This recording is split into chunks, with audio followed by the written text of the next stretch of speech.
class. Welcome to Red Table Talk. Unfortunately, as has been the case each week of this course to this point, the professor has once again failed to show up. I know this is disappointing, Summer. I imagine you probably expected Professor Gunt to be here. It's not easy, but he did send his apologies. I'll go ahead and play that for everybody now. Hello. It's me, Gunt Crater, Professor Emeritus of RTT University. I'm sorry, once again, to be missing in action today. The good news, I seem to have survived my brush with hantavirus pulmonary syndrome. The bad news? Well, the National Health Service is refusing to charge me for their efforts. It's our cross to bear in Great Britain, of course. Not paying for healthcare. That's why I'll be protesting outside St. Thomas's Hospital until they accept my check. I refuse to forego an opportunity to pay for a good or service using the world's oldest fiat currency.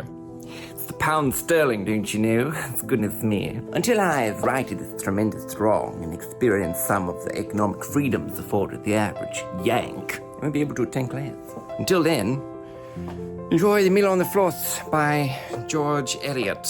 Every week I mention that there are sound alerts, and every week none of you really use them, so I guess fuck me. Right, fuck me?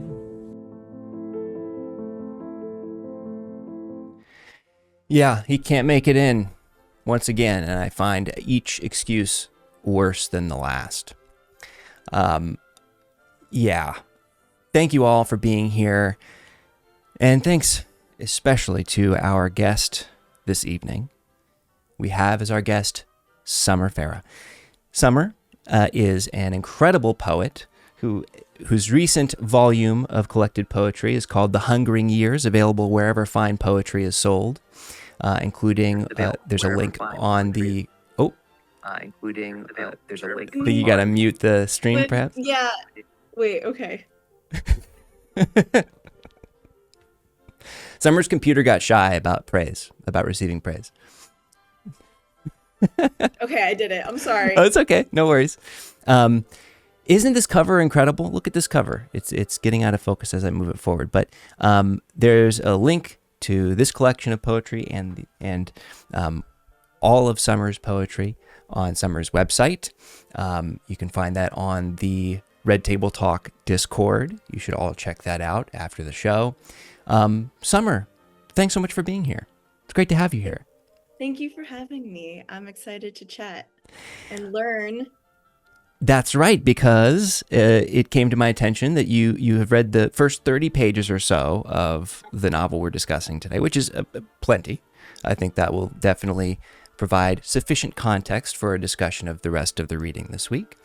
But let's start by taking roll. And thank you, Matt Mitchell45, for including a link to Summer's work here and a link to the Discord. Let's go ahead and start by taking roll. Once again, if you are watching Red Table Talk at home, you can subscribe to the program to receive a grade during the show. You're all enrolled here in the class. And so let's start by taking roll. Bop Up QT already announcing themselves as present. Thank you so much. Who else is here? I could go down the list. Let's do it. Abiel Abbey, Apples Dragon, Arsenal Royak, Artsy James, Bashan, Blues Traveler NFT, Boots Rain Gear, Botpup QT, Bug with a Gyat, Behemoth, Caesar de Salad, Chrissy NS, Creative Steve 69, El Greco 33, Fran Leibowitz is not here, Geriatric Edgelord, Grass Dragon, Holding Coconut Smile, I'm Zach, Jamie Christ, Superstar, I know her, Jill Ocean, Cat Loves Comedy, Katzenbarn, Ket361, Koenig Geist, Laser Lady, Marbitzo, we're getting close, Matt Mitchell 45, Mike 1870, Mitch F. Anderson, Naked Comedy, QSMB TV, Ramin Nazar, Regear, Rewardian, Rope Shooter McGavin, Sane, Site Insistent, Slurp Juicington, Slurpos Value Theory, Surreal Chemist, Theodinus, Luluga, Thai Handyman, Atui Panda, GoGo Gadget 360. All right, I'm seeing Abby Labby's here. We love that. Welcome to the class. Summer, how do you feel when you reflect back on your time in educational institutions? Does it bring you joy to think of your time in school? Yeah, I mean, I'm in a PhD program now for literature. I completely forgot about that. So you're going to be able to really kind of speak to how professional this venture is compared to Yeah. your own. Listen, I mean, okay, so yeah, I mean, I liked school. I was good at it. That's the thing. It's like when you are good at something, you like it, Mm, you know? hmm And I did kind of do the PhD as because I couldn't really find anything else to do. And it is a creative writing and literature, but like emphasis on the creative writing. And so yeah, I was good at school, and I was a big book nerd mostly. And so, but the thing about me is that I'm not a big novel head, and I got away with basically not studying, never writing a paper on a single novel in my entire undergraduate literature degree.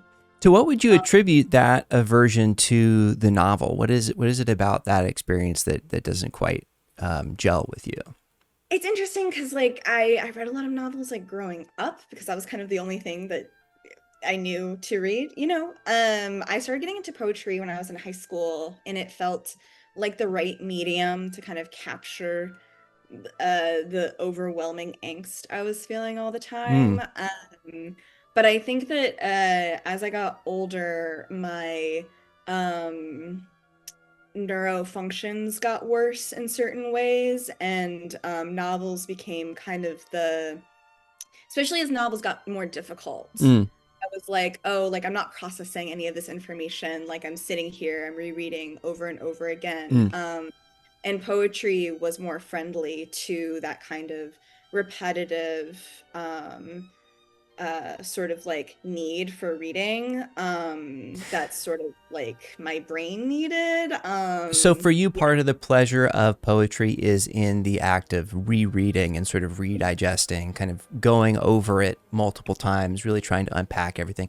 I see that is the thing about poetry that I find challenging is like really sitting with a piece of, even a short piece of writing for a long amount of time. It's one of the things I'm enjoying about this process is it's forcing me to be a more thoughtful reader where I'm having to spend more time with a particular text. And I think my hope is that that affects my appreciation for poetry because I love poetry, but I have not studied it with the veracity that I would like to at this point. Jamie Christ Superstar is here in chat. Hey, Jamie. Hi, Jamie. Go Gadget 360. I have ADHD too, and so I'm glad that this is a common experience. It makes me feel more like I feel like, okay, so this is a normal thing that my brain is doing. But I think the best advice a professor gave me in undergrad was we were reading Emma, Jane Austen, and I had tried to read Austen a few times, like as a high schooler, and I was like, well, I'm a girl and I love books, so I should read Jane Austen. And it didn't land for me because I just couldn't hold on to what was happening. But she was like, you need to read Emma as slow as possible. Like, let every single word like sit for like 30 seconds before you move on. And that was agonizing because I was like, I have so many things to do. I can't just like sit here and read this like 350-page book at the like as if I'm like learning a language pace. But it worked, and it became like one of my favorite books that I read I'm in sure school. that's another complicating factor about appreciating literature in college is it is impressed upon you from the outset that you need to maximize the efficiency of your time. You Yes. need, and the act of reading, especially a longer novel from before the 20th century, it does demand a greater amount of attention and time, and it can feel like this time suck as as all these other demands upon your time are being imposed upon you. Yeah. But here we are. I think what's nice about this show, I feel, is that the folks who are here to participate, and thank you all for saying you're present. If I've missed anyone or if anyone arrives late, that will be updated as we move along. But also, if you do subscribe and enroll in the course, we can take a look at some essays that have been submitted. This was an essay that was submitted last week as we discussed the ending of Jude the Obscure by Thomas Hardy. I did not put this up during the broadcast last time, and for that I apologize, Matt Mitchell 45, but nonetheless, here it is. This was in response to the essay prompt, punch up the ending of Jude the Obscure to make it a 4-quadrant hit that makes a ton of money and sells well. And this is Matt Mitchell 45's response. Jude walks away from the church as Sue watches. Peter Gabriel's Salisbury Hill starts playing. Arabella wings Jude in the head with a snowball, and he falls over in the distance. Sue giggles barrenly. That is a great response, and I do think retroactively we need to give our good friend Matt Mitchell 45 a little bit of extra credit for the broadcast today. Everybody who has not yet announced themselves, like I said, we will circle back later on in the broadcast. But for now, let's get into it. Let's start talking about the mill on the Floss. And this is, I think, going to be an interesting episode because we have a very special mystery bonus section that I think speaks to Summer's interests in gaming.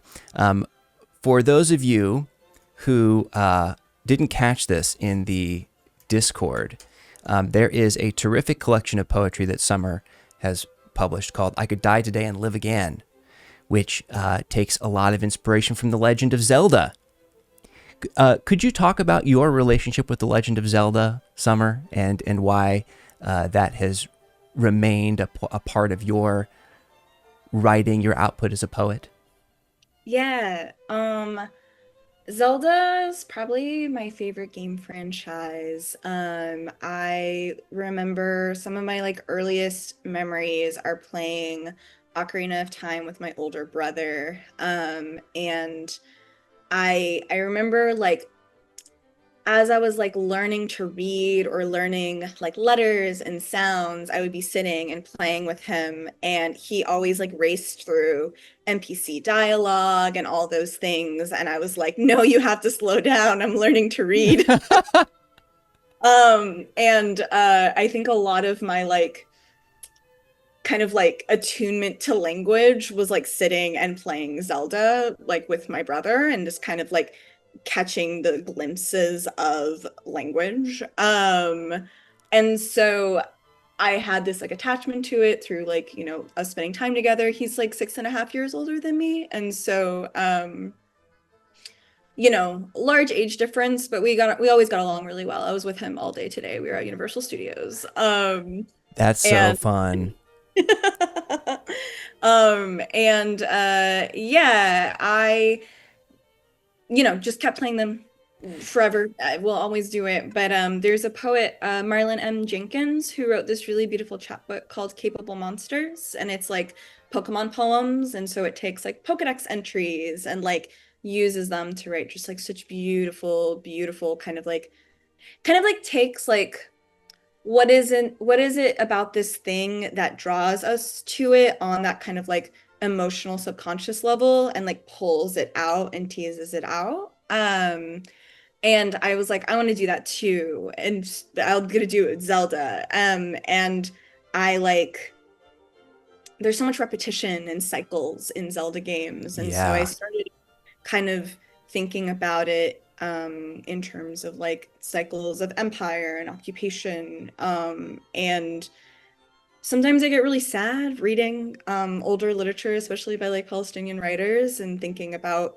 the kind of things that we've been up against are sort of like repetitions of each other over and over again. And yeah, wrote coping through that kind of like despair of feeling like we've been through this before through Zelda games. And it's my understanding you have a particularly strong relationship as of late with like Breath of the Wild. The Breath of the Wild really kind of heightened a lot of those themes that already existed in the Zelda franchise, and you write really beautifully about that game. It's everybody should go check out Summer's poems. inspired by Zelda. They're awesome. Summer's awesome. It's just I just to reemphasize, it's so exciting to have Summer on the show. So just to give an overview of the course today and what we'll be going over, we'll discuss why we're reading The Mill on the Floss. I think that's a very important, and also thank you for following, everybody. It is always important, I think, to discuss why we're reading a book, why it would be assigned in a course. I don't know if enough college professors do that. We'll have a multiple choice, the first one of the day. We'll talk a lot about Eliot. And that was an attempt at alliteration. It wasn't terribly successful. So we're not actually talking a lot about her, but we are going to talk about her a little bit. And then we're going to get to that mystery bonus section, which I am very excited about. And then we'll talk the summary of the book. We'll do some free response questions, and we'll wrap up. So why the friggin' heck are we reading this shit? And this is similar to Jude the Obscure. The reason that this was assigned in a course on 19th century literature is that it is often assigned in courses on 19th century literature. 792 different college literature syllabi per the syllabi aggregate website, Open Syllabus Analytics. 792 different syllabi around the world include this book, and here's just a sample of a few courses where this book is featured. I think it's one of those totemic books, but specifically George Eliot as an author, I think is worth reading. I'm not necessarily in agreement with this pull quote here that you have to read George Eliot. You don't have to read anybody, but I would say she's a very special author, and definitely if you have an interest in this type of book, this is one of the authors that you should consider reading. I personally wanted to read this book. That's why I assigned it ultimately, because I'd read Middlemarch and Silas Marner and have wanted to read this one. And ultimately, this is an autocracy for now, although I'm sure it will be impressed upon me that this should become more of a democratic process where you all have a say in what books we choose. And I am loath to give over that much power, but I will probably be forced to at some point. And I'm not going to ask you to read Middlemarch. That's the other reason I've assigned this book. Middlemarch is 900 pages long, and we ain't reading all that. I'm happy for you, though, or sorry that happened. So let's get to the first multiple choice question. It is simply too long. That is the truth, Abby Labby. It's a great book, and I would definitely recommend reading it. But it is a tome. It's a doorstop. Let me just adjust Summer's position so we can see the multiple choice questions. Also, I'll just take over that overlay. Is that what we want? No, we want to take this off. There we go. Okay. Question number 1. A would-be novelist in 2026 is forced by their publisher to adopt a pen name. What name should they choose to maximize readership and guarantee the book is optioned by a major film studio, which is ultimately the goal of every piece of published fiction? And Summer, feel free to chime in. We'll put this up to a poll in just a moment, but option A. Good book, writer, excellent. This is kind of an unconventional name, but as a first name sort of cobbled together and a last name cobbled together, I do think this really helps to sell whatever book this name is attached to. Spider-Man. Publishing a book under the pen name Spider-Man, I think, would move copies. Certainly more than Peter Parker. Right? Thank you for laughing, George Von Trapp. Somebody's got to do it. Another option, last name AAA Amanda, first name AAA Amber. You're going to be first on any list, any listicle that's alphabetized. You're going to be at the very top. More likely that somebody's going to check out your book with this name. And lastly, Nicholas Sparks. Now, in order to avoid any confusion, you add an exclamation point to the end of your name so as to prevent any confusion with the other Nicholas Sparks. So which of these names would you choose if you had to adopt a pen name to maximize sales? Do you have a take on this, Summer? What do you think? So I think Spider-Man could be fun because I think you would get sued, but I think getting sued is great press. And so like I don't know, it could really work. And I think also like I'm thinking about like gender ambiguity, and Spider-Man already being a like a secret identity that could be good. Mm-hmm. So the thing about the exclamation point is that I worked at a university press for a little while, and uh, there's a lot of tricky things in the metadata when you're inputting like things about books. So like you don't want to have certain characters because it might mess with like um, the metadata in the system. And so I think the And the exclamation. last people you'd want to piss off for the purposes of marketing are the people who enter the metadata at these Yeah, college and yeah. universities. Yeah, so it can cause problems like in the URL and the SEO and like and so it might do the opposite of supporting sales. So I'm gonna go I with have to say, Summer, and this is please don't interpret this as anything other than a compliment.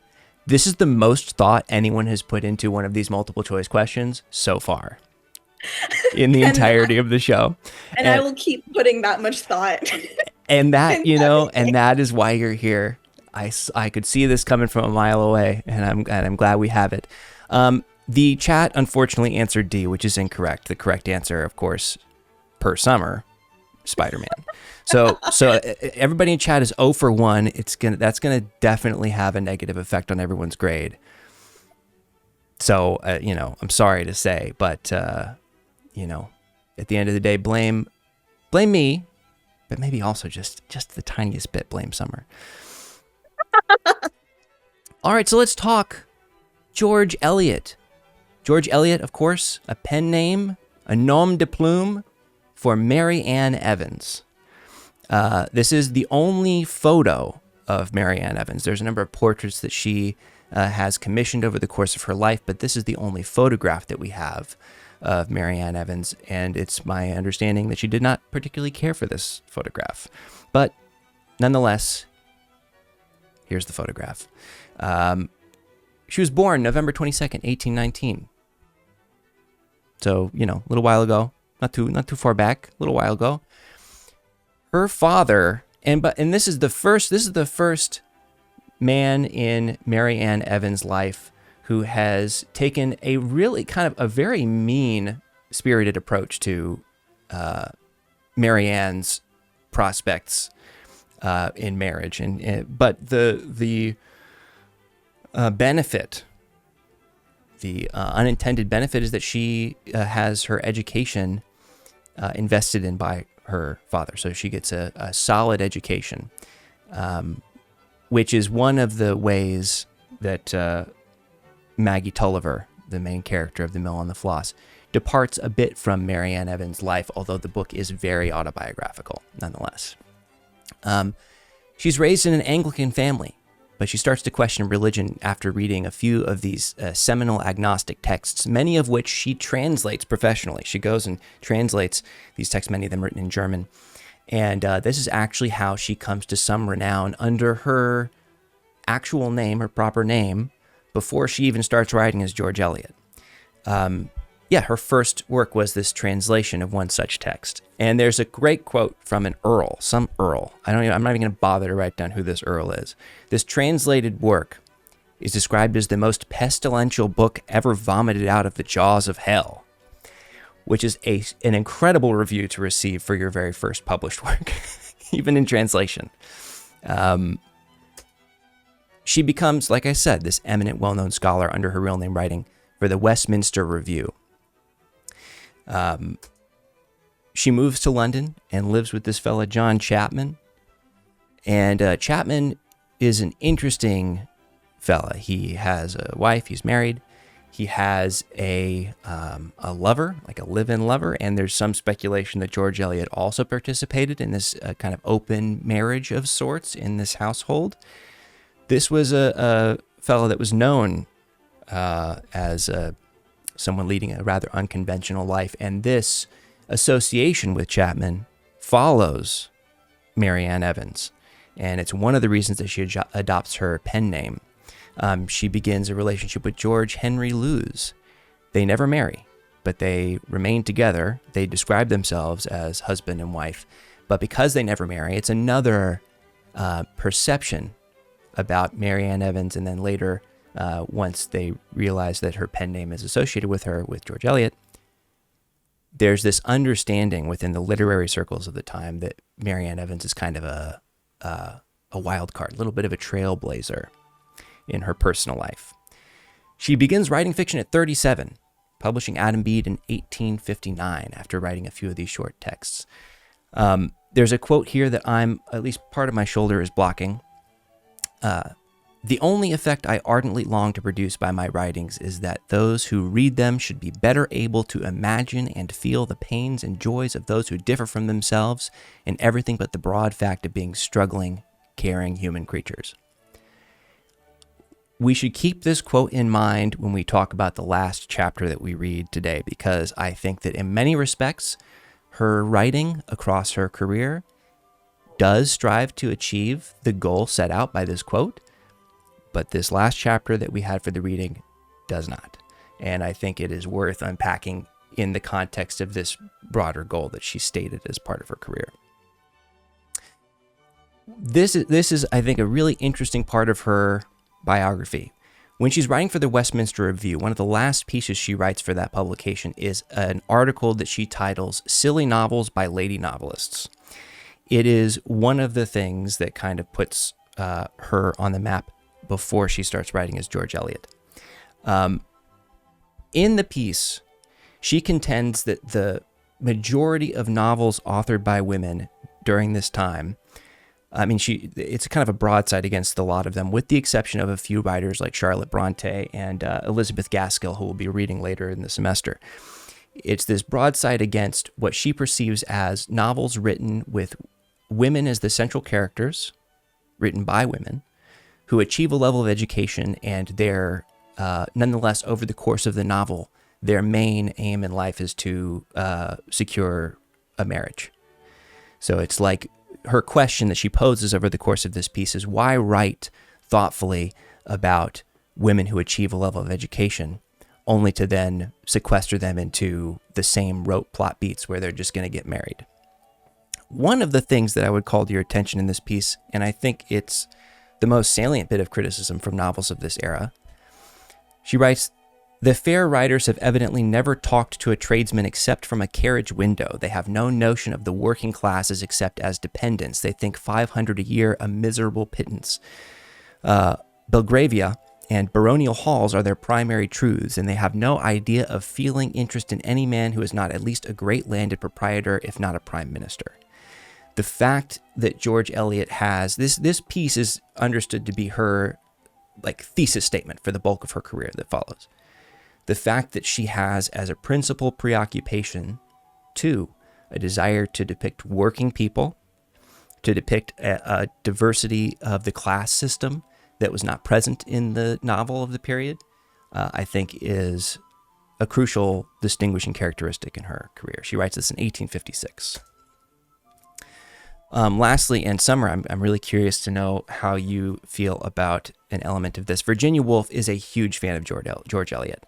She writes, there's a famous quote from Virginia Woolf regarding Eliot where she says that Middlemarch is one of the few English language novels written for adults. It's again, simultaneously a compliment and also a broadside against the vast majority of published novels. But she writes, there's a lot of George Eliot, and I would encourage everybody to go read this piece that she writes about Eliot. It's a whole published article. But one of the things that she says is that The Mill on the Floss is very much this autobiographical text. And again, it's sort of doubling back to what George Eliot said was a stated goal. It foregrounds these incredible just working characters average people. With that in mind, I'm curious to know, Summer, one of the things that is featured throughout your poetry, and I think is there's a really lovely element of your writing. Influence is something that you kind of discuss openly, right? You have poems that you write to writers and voices that have been influential in your own development as a poet. I'm curious to know what brought you to that place where that is your outlook on influence and writers that have affected your writing, because not everyone necessarily comes to think of their antecedents with that much care and thought. Yeah, I think a lot of it comes from the type of art that shaped me itself was very vocal about maybe not necessarily its influences, but the other art that the people making it was into. Like, I think Gilmore Girls is one of the most influential things on my personality and the person I would become in my life, unfortunately. And that show, the entire language of that show is pop culture. Community is a show that has been very like shaping to me. And it's also very much about homage and play with genre and reference, and how can we transform these characters into this place of the thing that the people making the show love.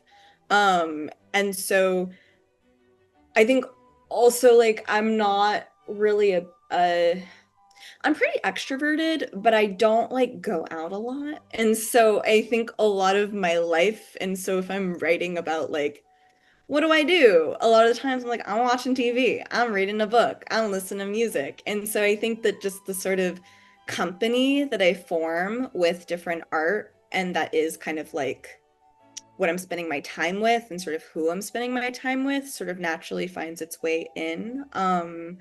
A lot of the Hungering Years is about friendship. And so I think a lot about like art as companion as well. And so like, I have my buddies that are like real people that I spend time with, but I also have like, you know, um Link, Legend of Zelda, Right. these Yeah. kinds of things. And I don't know, it's so beautiful. I've always loved when writers talked about the things that influence them. I always love when musicians talk about like what they're reading. And it makes me want to go read it. Like I read two books because Mitski like referenced them on her newest album. Yeah. Um, like I want to know what everyone's doing, everyone's spending their time with. Well, like one piece of yours that I love, and this is a structure that you repeat quite a bit in this collection, The Hungering Years specifically, but there's one poem, I Tell Etel Adnan, about Aragon. And you structure a lot of your poems in this way where you're writing to Etel Adnan. Could you talk about her influence on your writing and why you choose to write to her in some of these poems, to have her as like your received audience? Yeah, so she was a Lebanese writer and philosopher and painter. She's like the matriarch of Arab American literature. I think a lot of the life that I have as an artist and like also just kind of a person is possible because of her, both her sort of like legacy of the work that she left, but also the work that she did like as an arts organizer. I was I was on the board of the Radius of Arab American Writers for many years, and it's an organization that she was one of the founding members of. And I found a lot of like my literary community through that space, and that space is like possible in part because of her labor. And so like I kind of was introduced to her as a figure before I spent time with her work. And when I finally started reading her work in like 2018, I found it very difficult, and I didn't really know what was going on. And I just kind of kept going back in and trying to like make sense of it. And I started, anytime I was in a city, I would visit their bookstore and I would see if they had any of her books. And I kind of just started collecting her work instead of kind of like sitting down with it. And then eventually it like clicked. I was reading In the Heart of Another Country, which is a lyrical memoir split into 3 parts. Part of it of like growing up in Lebanon, experience of like being in Lebanon during the Civil War, and then experience of being in exile in the US during the invasion of Iraq, and that kind of like dissonance of being an Arab abroad and kind of like the people around you sort of co-signing this violence and being responsible for it. And I read that in 2021. And she lived in the Bay Area for a long time. She lived in Berkeley, in Sausalito. And I was living in Berkeley at the time. And I was like reading and I was thinking like, I'm finally understanding her. I'm walking in and like, thank God I am alive at the same time that she is. And like in the city where she lived. And then the next day she died. Oh. And so like, I was like, wow, like something kind of like weird and cosmic happened where I felt like if I were to have a relationship with this like titan of the world that is like holding me, it would have been after that moment where I had something coherent to say to her, and then I wasn't able to. She writes a lot about art, and so she started as like a philosopher of art, and she mentioned one of her colleagues said like, how do you talk about painting if you don't paint yourself? And so she started painting, and her subject was Mount Tamalpais, which is in Sausalito, and she painted it like every day, and she talked about the mountain as if it was her friend. And just it's so interesting to have this kind of her muse alongside her influences. Like she writes like about the mountain the way she writes about Paul Klee, as they're all like beside her. And I was like, I also kind of consider the things that I love and influence me as if they are beside me. And so it's sort of, and that's so central to every one of the poems that you write to her, is you're doing the same thing that she's effectively done for you over the course of her writing. You're sharing these pieces of media, these moments, these experiences, these locations that are important to you with her. It's beautiful. It's really beautiful.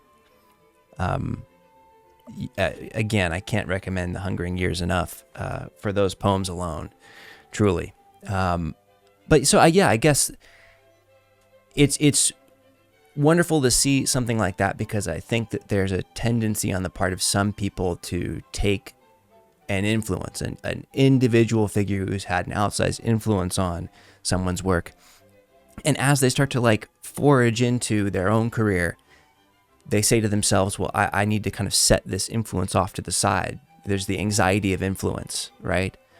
And I think it's wonderful whenever an artist can actually take stock of what's affected them, and not just, mention it, but foreground it or include it in conversations about their work. It's really beautiful. But that's Virginia Woolf on Eliot. And with that, folks, we move on to our special segment. How loud is that for everybody? Let's see. Can everybody hear that? The music? Folks, not many people know this, but there was a Mill on the Floss video game. Did everybody know this? A lot of people, I think, assume that The Mill on the Floss is just this novel and that there was never like a video game made about it. But not only was there a video game, there's a text-based video game that was developed. Summer, do you know what I'm talking about? The kind of like the text-based video games? Of course you do, right? Where it's like you see an environment and environments described to you. GoGo Gadget 360 says, I remember IGN gave it a 1 out of 10. I'm sorry. Back up. Since when do we take IGN seriously as a publication, especially when they say something so cruel and caustic about the Mill on the Floss video game? So what we're going to do is we're going to play this game, and this will kind of start our conversation about the novel. So let's start with the first level. Here we go. Oh, cool. Okay. I'll read this. You and your brother Tom have carried away a number of jam puffs in advance of your aunts and uncles arriving for a visit. The Floss is on your right. Your dog, Yap, is on your left. Your brother is directly in front of you, instructing you to close your eyes. He asks that you select between his right and left hand, which will determine the size of the last puff you'll get to eat. Okay? So we all know the rules. Everybody in all caps, like, write out what you think we should do. You know what I mean? The style like this. Look around. That kind of thing. We'll see what everybody says. What do you think you would do in this situation, Summer? I think People are saying attack. Oh, Go Gadget 360 says pet dog. That's a really okay. Let's try that. Pet yap. yeah. Let's put in that command. Pet yap. Let's see what happens. Oh my buttons. Yap loves it, especially when you get behind his ears. Incredible. Okay, so that must mean that we get to move forward into the... Oh, did someone enter pet yap again as a command? Someone must have entered pet yap again as a command. Let's see what happens. Oh my buttons. Yap gets so excited that he knocks you into the floss. You have drowned. Game over. Oh, man. Oh, that's such a bummer. So I guess we just got to start over, right? Let's just start over. Okay. So we're back in the first part of the level here. What's another command that we could put in here to try? Attack, says Bot Pup QT. That feels a little aggressive, don't you think? We could pick a hand. Accidental drowning, that's not a command. We can't try that, Zumba Daddy. Also, great username, Zumba Daddy. Thank you so much for watching.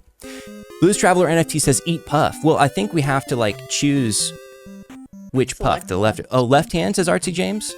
Let's try it. Pick left. Oh, no. I'm sorry, I entered apply yap. Let's see what happens. Apply yap. Yap lunges at Tom, grabbing both puffs in a single, swift, elegant motion. It does appear that he's running away with the puffs, which couldn't have been part of your plan. Game over. Okay. Is this real? This is a real game. Summer, why would I lie about something like this? You think I have the wherewithal to make a video game just on the fly? You think I would do that? Man, okay, so game over, that's a bummer. I guess let's just go back to the beginning. Let's try the left hand, because I think that was what somebody said earlier. Goku Gadget 360, I think said left hand, select left hand. Okay, let's see what happens. Ah, okay, you've got it, says Tom in a rather bitter tone. He hands you decidedly the best piece. To be clear, he's not happy with this arrangement. Okay, so our brother's upset. What should we do? We've gotten the best puff. Someone says eat both puffs. Someone says attack. Pet Tom. Offer puff. Okay. Abby, offer puff. Let's try. Okay. Defer larger puff to brother. I typed that up just now. Let's see what happens. Oh, my buttons. Before you can even try to be a good gal, Naughty Bob Jakin interrupts your moment with Tom. He keeps talking about how fun it would be to watch two ferrets fight to the death. He's obsessed with killing God's most innocent creatures. He makes Tom do stuff like kick yap. This is a naughty boy. What do we do? Bob Pup QT says attack. Is there something more specific? We need something really specific. Sick yap on him. Sick yap on him? That's a good idea. But I don't know. Maybe there's something. Throw puff, kick Bob, and kick shin of Bob. Zumba Daddy, that's pretty good. Okay, I'm gonna try something. It's a little unconventional, but we'll see what happens. Use gun.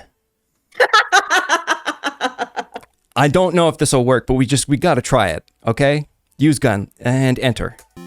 You produce the 9mm Glock you keep hidden under your bonnet. Not very ladylike of you, Missy. Not only do you commit manslaughter with witnesses, but the weapon you use is over a century away from being invented. You're convicted of witchcraft and also drown in the floss. Game over. This game's hard. Yeah. This is tough. I think I'm kind of over it. Aren't you? I'm kind of over the game. Okay. Well, that was a fun diversion. I can see why IGN gave it the review that it gave. I think I was maybe being unfair to IGN earlier. Oh, how was that, Summer? Was it as good as Breath of the Wild? Yeah, that was awesome. It was better than Breath of the Wild, right? I think you like died just as many times. Yeah, for sure, for sure. Um, I definitely think Breath of the Wild has a better climbing mechanic, but we didn't really get to try the climbing mechanic of this game. Um, let's see. FRQ number 1, and we're going to give people grades based on their response to this. All right. What co-op video game would you play with George Eliot where she wouldn't cause you meaningful distress? Where you think like she could hold her own if you were playing with a big group of people and it's a co-op game, she wouldn't let you down.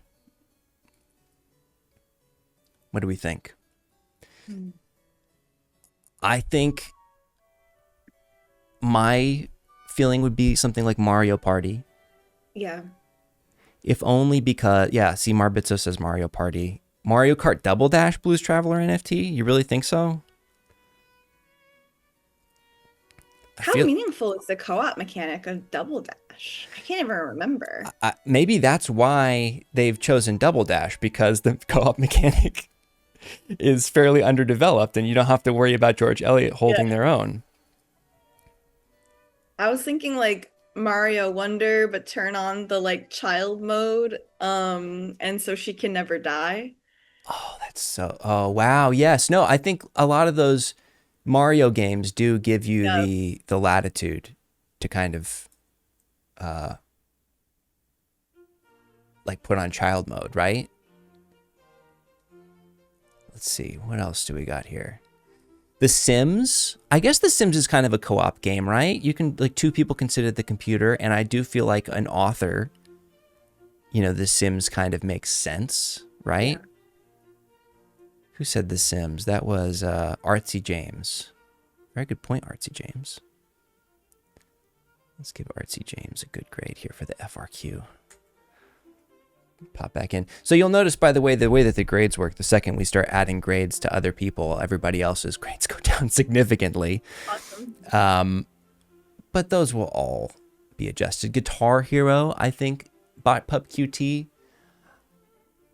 Maybe like the singing one, or that's like band. What's it called? Rock Band? Rock Band. Rock Band, I think, though, might work because it's as simple as like holding notes. I don't know how good a singer George Eliot was, but I wonder how she'd react to a video game in general. probably start screaming. Probably just start screaming and yelling, freaking out, running Be a around. good rock band then. You said that you did well in school, Summer. Yeah. I mean, how does it feel to be in a PhD program now? Like, how has it already reached the point where it feels overwhelming in a way that undergrad didn't, or are you still in sort of the Goldilocks zone of your PhD program? It's interesting because I think in a lot of ways it's a lot easier than undergrad was, because I am only doing things I am interested in. There's a lot of flexibility, and the grades, at least so far, have not really been real. Like it's like got straight A's, but it's like it's because if you just like kind of show up and do things and show you care, it's like you're rewarded. It kind of feels like how like I think all education should be, that like you turn in a work of writing and your like instructor says, if you are interested in making this stronger or doing something with this, we can talk about it, instead of it being kind of the end point of the work that you're turning. You know, like I feel like in undergrad I was like losing my mind all the time, making everything, you know, as perfect as it could be, and I felt so punished in so many ways by like, you know, if I didn't feel well one day, I lost so much time. But here it's kind of like it's okay for things to not be in their best.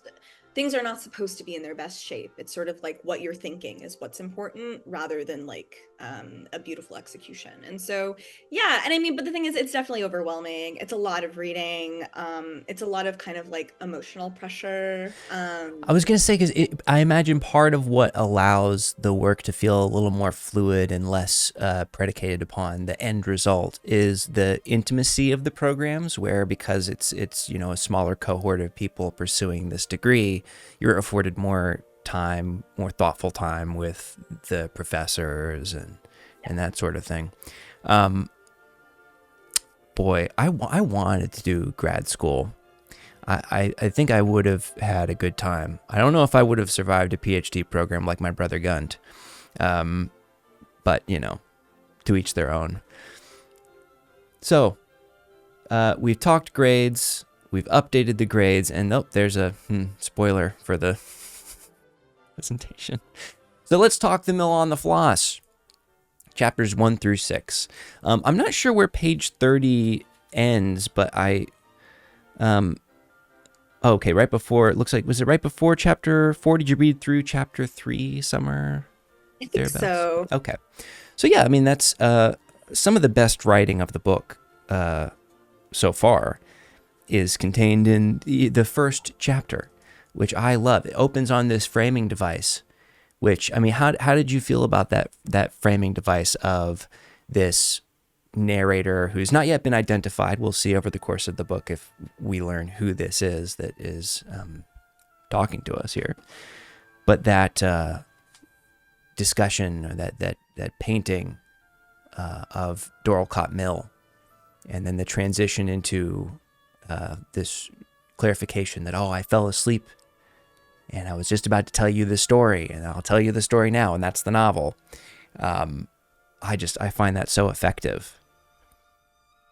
I love it. I read The Sleep Thief by Ibtisam Azam recently. It's a novel. It's coming out, I think, next month. It's translated from Arabic, and it has one of those like kind of quirky framing devices that a lot of classic literature does. I think it's fun. I like that the way that early novels had to justify themselves, like justify the story that's being told through this kind of third-party narrator.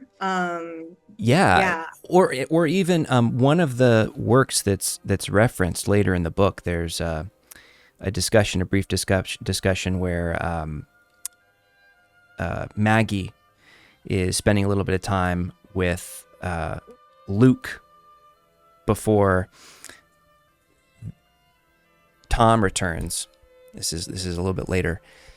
And there's this discussion of the prodigal son in the costume of Sir Charles Grandison. Sir Charles Grandison is this character from a novel of the period. It was an epistolary novel. Epistolary novels become big at this time. Again, another textual justification for the setting of a novel, this long-form narrative of these letters being exchanged back and forth. But yeah, I mean, there's this fun justification, but I love the prose of this section, and again, I'm a sucker for stuff like this. And this is a secondhand book that I have here. It is not inscribed like my copy of Jude the Obscure, but in the margins of this early section of the book, the previous owner wrote "magic" in the margins, which is really cute. But I love this last little bit here. My arms are really benumbed, because they leave this place setting of Doralcott Mill, this description of the mill and the Floss, the Floss being the river, the small river that runs through this scene. Their hands are resting on the marble of this bridge, and then they wake up, they come to, my arms are really benumbed. I have been pressing my elbows on the arms of my chair and dreaming that I was standing on the bridge in front of Doralcott Mill, as it looked one February afternoon many years ago. Before I dozed off, I was going to tell you what Mr. and Mrs. Tulliver were talking about as they sat by the bright fire in the left-hand parlor on that very afternoon I had been dreaming of. I love that. I fucking love that. It's enchanting. It's great. Really great. And then we dive into effectively the inciting incident of the novel. which if you unpack it a little bit is this decision to send Tom to school, right? That is the decision that we open on, this conversation between Mr. and Mrs. Tulliver, wherein Mr. Tulliver, the father of Tom, he's a miller. They live on this, on the grounds of this mill and this farm, and there's some disagreement between the two of them over whether or not to send Tom to a school that will give him the skills required to become a more learned person. Right now, he's attending the Lady Day Academy, which is training him to be basically what his father is. It's the lightest bit of education, with the understanding that he will eventually take on the role that his father currently has. But Mr. Tulliver doesn't want this. We get some clarity later as to why, or at least one reason why. But I love this section. I don't know how do you feel about this section, Summer? Because for me, I am so taken with George Eliot's facility with dialogue. Yeah. It's funny. The context that she was a rare writer who paid attention to the working class, I think makes me appreciate it more, because I was sort of surprised as I was reading to see the sort of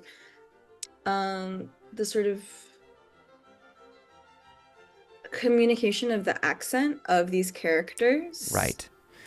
It's so strong, and like you can really hear it, and it's wonderful, and there is like a bounciness to the dialogue, but it's something that I felt unfamiliar to me in when I'm kind of like diving into these literatures, because it is so often about the upper class, and there is like a rhythm to that kind of dialogue and that language. And so I was like, oh, this is different than I have normally been exposed to. There's a fun formality to some of these other books. And this one, to your point, a word like calculate is written out on the page as C-A-L-K-I-L-A-T, calculate. Education is education, E-D-D-I-C-A-T-I-O-N. Girl is gel.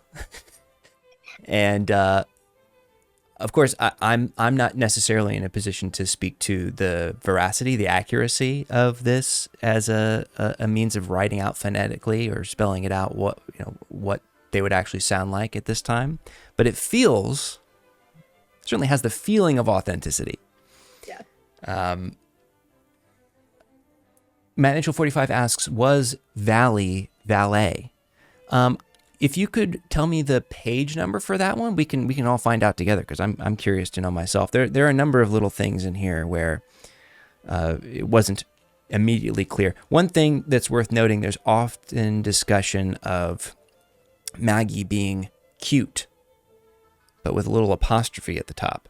So it's not a physical description of Maggie as being cute, as we would describe her. It's like acute, smart, sharp.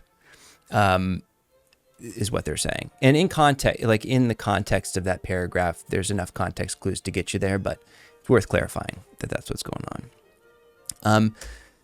So Mr. Tulliver ends this conversation by deciding to go speak with this fella, Mr. Riley, who has been involved in some of Mr. Tulliver's legal disputes to this point, specifically a legal dispute about a dam. They discussed this previous arbitration, and Mr. Tulliver broaches this discussion of Tom's schooling. Of course, I've written the name Tim here, so F for me. But there's a discussion on page 21 that I think is really insightful, because even if it's not in his heart of hearts what's animating Mr. Tulliver's decision, I think it's interesting that he says, I don't mean Tom to be a miller and farmer. I see no fun in that. Why, if I made him a miller and farmer, he'd be expecting to take to the mill and the land, and a hinting at me, as it was time for me to lay by and think o' my latter end. Nay, I've seen enough o' that with sons. I'll never pull my coat off before I go to bed. He doesn't want Tom to work in the family business because he doesn't want to be rushed out of it when Tom comes of age. He wants to have Tom take a whole separate track so that he doesn't, and I love that turn of phrase, I'll never pull my coat off before I go to bed. I shan't be put off with spoon meat afore I've lost my teeth is another way that he puts this resolution. Or an auctioneer and valuer like Riley. I think it means like, because he's an evaluator as well. I think that that's him saying some attenuated version of like an evaluator. Because I think at one point they do describe Mr. Riley's job.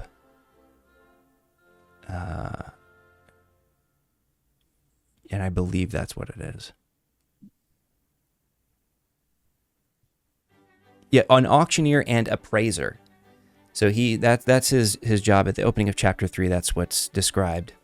That Mr. Riley is an auctioneer and appraiser. So that's my guess. That's what he's saying. Can't be sure. Maggie. This is where we get to meet Maggie in earnest. We get a little bit of her at the end of chapter 2, where she rushes in and has a very strong personality. How do you feel about Maggie at this point in the book, Summer? I find her to be a really interesting character. She's my favorite.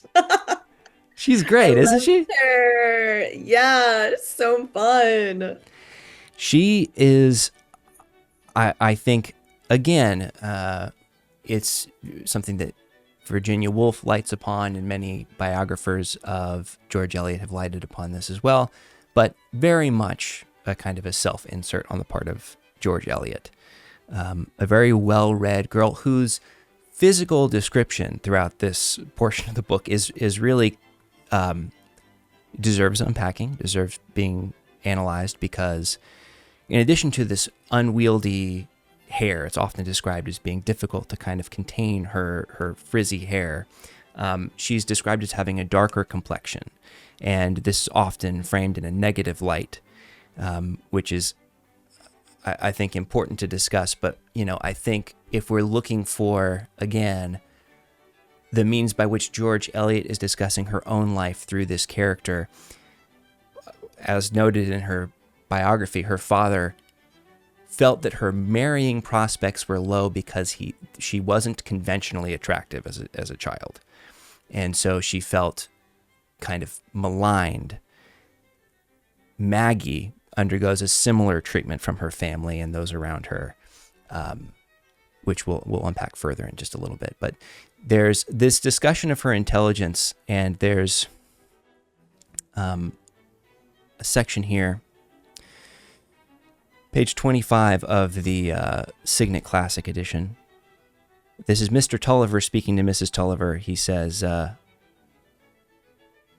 "Stupid lads and acute wenches. It's like the world has turned topsy-turvy." They remark with her in the room. They remark with her in the room that it would have been better for Tom to have her intelligence, because Tom, both parents seem to be in agreement on this, unintelligent or not nearly as intelligent as Maggie. There's a lot of sibling stuff in here. I have a brother. I have a younger brother. I'm 3 years older than him. Summer, you mentioned you have an older brother. I'm not sure what the age gap between Tom and Maggie is in the book, but I'd be curious to know how much of the sort of the sibling dynamics as depicted in this portion of the book ring true for you. There's a little bit of it for me. No, I mean, like, a little bit. I think, like, there's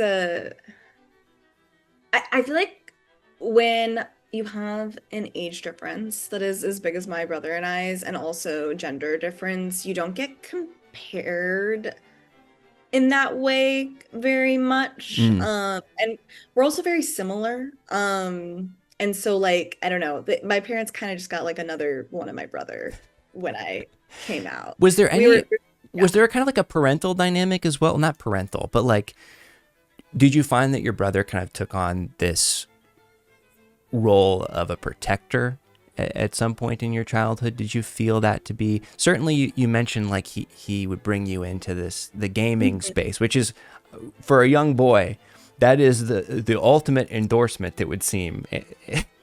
For a young boy that's like socialized to not view their sibling as a member of that crew, that group.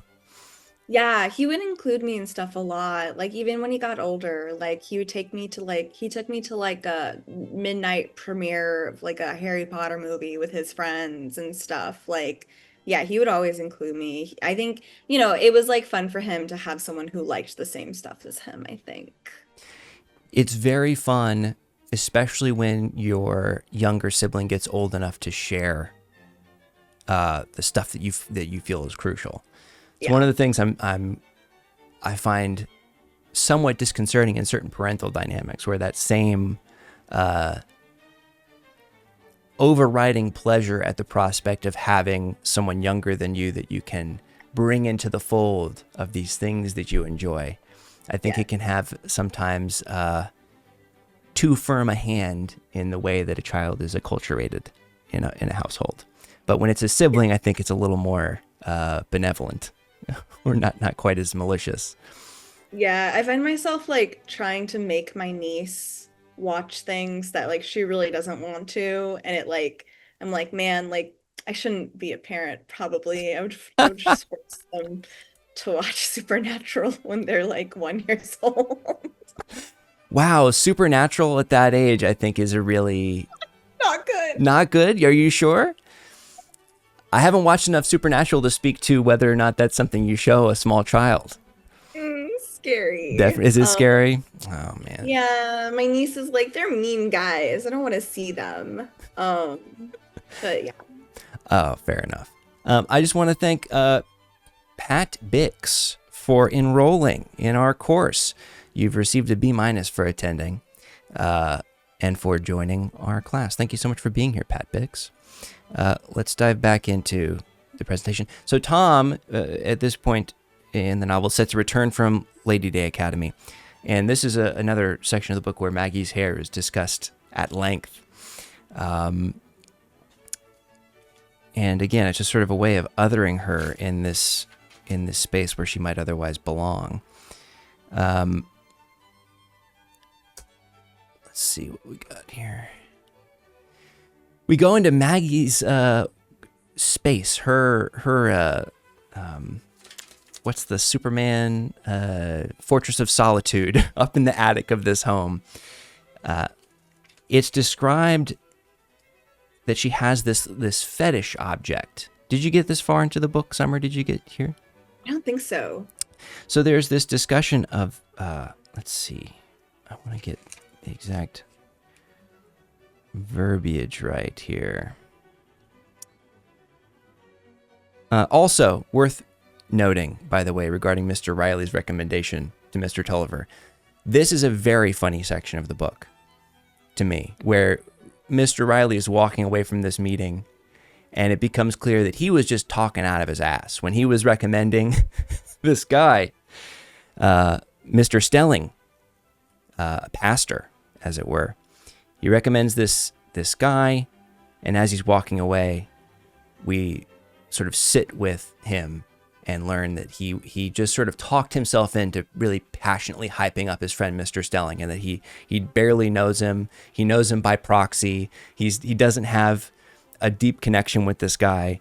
And eventually Stelling, and this is maybe a bit of foreshadowing, I'm not sure, but Stelling is on pages 32 and 33 of the Signet Classic Edition, framed as like a parasite, which doesn't really bode well for Tom if he's to go and study with the guy. So there's this scene in the attic, which I would command your attention on page 34 of the Signet Edition. Everything's worm-eaten in there. There's worm-eaten floors. There's worm-eaten shelves. And then again in that same paragraph, there's the description of the worm-eaten shelves. They're really emphasizing the extent to which worms have intervened in this attic space.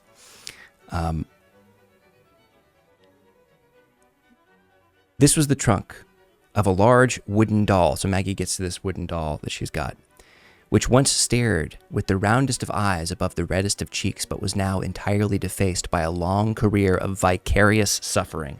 3 nails driven into the head commemorated as many crises in Maggie's 9 years of earthly struggle, that luxury of vengeance having been suggested to her by the picture of Jael destroying Sisera in the Old Bible. The last nail had been driven in with a fiercer stroke than usual, for the fetish on that occasion represented Aunt Glegg. So she's got this little doll that she just, whenever she's upset about her hair here, she just goes off on this little doll. It's a very charming scene. Later, she goes into the mill and talks with this guy, Luke, and I also love this. This is, again, just an example of the comedy of this early section of the book. The spiders in this portion of the mill were especially a subject of speculation with Maggie. She wondered if they had any relatives outside the mill, for in that case, there must be a painful difficulty in their family intercourse. A fat and floury spider, accustomed to take his fly well dusted with meal, must suffer a little at a cousin's table where the fly was au naturel, and the lady spiders must be mutually shocked at each other's appearance. That's delightful. That's delightful stuff. Pat Bix says this is when the book really took off for them. I agree. I think getting to Maggie is like such a delight. This is also where we learned about Pug's tour of Europe. It's discussed in passing, this title. So this is, she's talking to this guy, Luke, who's the head miller. And she mentions this book. She recommends it to him. And it's this children's book from the period about a little humanoid monkey who travels throughout Europe and experiences the various countries in Europe. And it's a very childlike, blinkered view of all of these different European cultures. But it was a very popular book at the time. And I think that this is worth noting now, because when we get to this last chapter of the reading, and we get to what is a flatly stereotypical, really quite nasty depiction of the Roma people. This is what Maggie is thinking of when she meets them. There's sections in this book that talk about this subculture. And so that at least is something worth noting as we get into that section. Maggie, at this point, learns from Luke, the head miller, that she failed to feed these rabbits that Tom had entrusted to her. It's a really quite a difficult moment for her. She feels contrite. She feels guilty. And there's a section that I think has some bearing on Maggie as a character. Luke is talking about, not to worry that these rabbits have died. "Don't you fret, miss," said Luke soothingly. "They're Nash things, them lop-eared rabbits. They'd happen to died if they'd been fed. Things out of nature never thrive. God Almighty doesn't like them." There's this notion that he has carried with him that anything operating against its own nature is bound to struggle, to fail. And I think that there's this community-wide perception of Maggie as being someone against nature.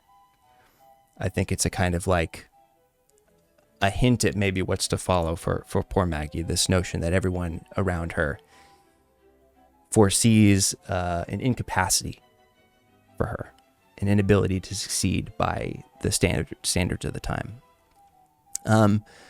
Maggie reveals to Tom, after some trepidation, that the rabbits have died. He calls her naughty, which is so mean. Calls her naughty. What a terrible thing to say. She goes and hides away, and they eventually reconcile. He comes up the stairs, and it's kind of a beautiful scene where they like are described like little horses nuzzling each other. There's a real intimacy that's highlighted by them. I think in this early stretch of the book, there are a number of scenes where their relationship is described, and it is, I think it really effectively lays the groundwork for a more complicated relationship later. But it's little things. She mentions that there's a picture book that Tom has colored in for her. Just that kind of that sibling-like kindness that just sticks with you as you get older. And conversely, the moments of cruelty between siblings, it just kind of latches onto your psyche and is just sort of there forever in part. I don't feel like I've outgrown when I bullied my younger brother. Was there ever any bullying? I guess the 6-year difference is enough to kind of avoid the vast majority of the bullying for you. Yeah, no, he didn't really bully me. He was never really mean to me. My brother's great. Wow, an unimpeachable brother. So there's nothing in here for you to latch onto, I would say. Yeah, I think there's some of the sweetness, Sure. But yeah, I'm really lucky. I don't know. Artsy James, I gotta bump your grade up. You did find the excerpt that I was looking for. They're described in this moment where he goes up and brings her a bit of food in the attic. They start nuzzling each other, and they have, quote, a humiliating resemblance to two friendly ponies.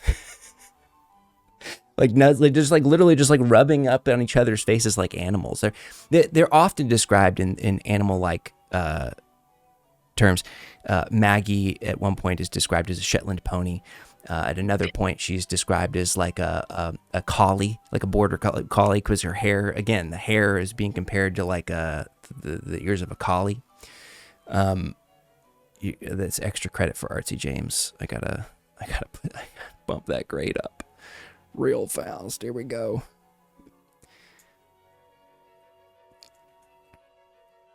Really good pull. Really good pull. Yeah, see, Artsy James, that's been my experience. Lots of portions of the book highlighted this time with just a note in the margins reading, haha. So, like I said, Maggie and Tom reconcile. They go fishing. Tom compliments her and says, "You're like a duck," because she catches a fish on her first try. It's a lovely scene because he gets back from school and says, "I bought a fishing pole for you." She gives him the bad news about the rabbits. He says, "I'm not taking you fishing. You're a naughty girl." He reconciles with her in the attic. They come back, and later they're walking toward the Floss with their fishing poles. And it's just this idyllic little scene between siblings. At this portion of the book, we learn a little bit more about the Dodson sisters, which it's Mrs. Glegg and Mrs. Pullet, who are Mrs. Tulliver's sisters. It would seem at this point in the novel that Mrs. Tulliver puts quite a bit of stock in how her sisters feel about her, not just her marriage, but her children, her standing in the community. And it's because, as it's described here, the Dodson siblings have a sort of a haughty air. They carry themselves with distinction and feel themselves to be superior to many other members of the community. And their visit is imminent, and the children are dispirited. They are not happy about this, specifically about Mrs. Glegg, about Aunt Glegg.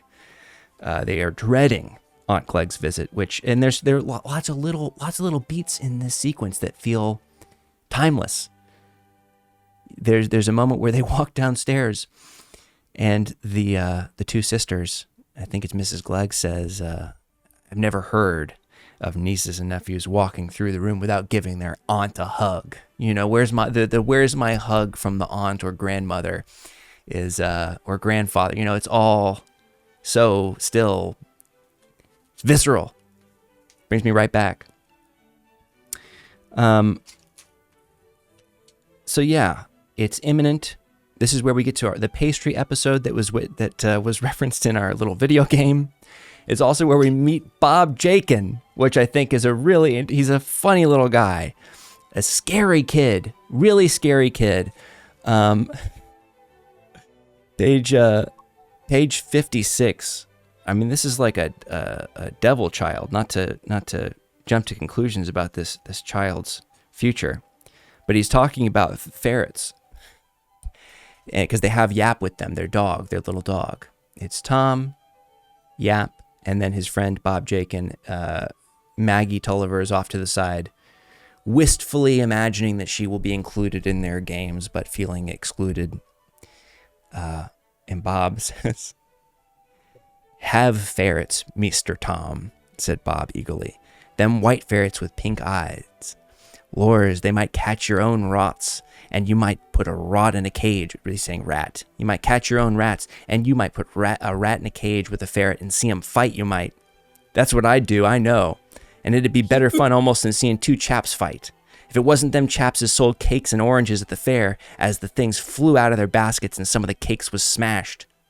But they tasted just as good." He's like, watching a ferret kill a rat is more fun than watching two dudes fight at the fair.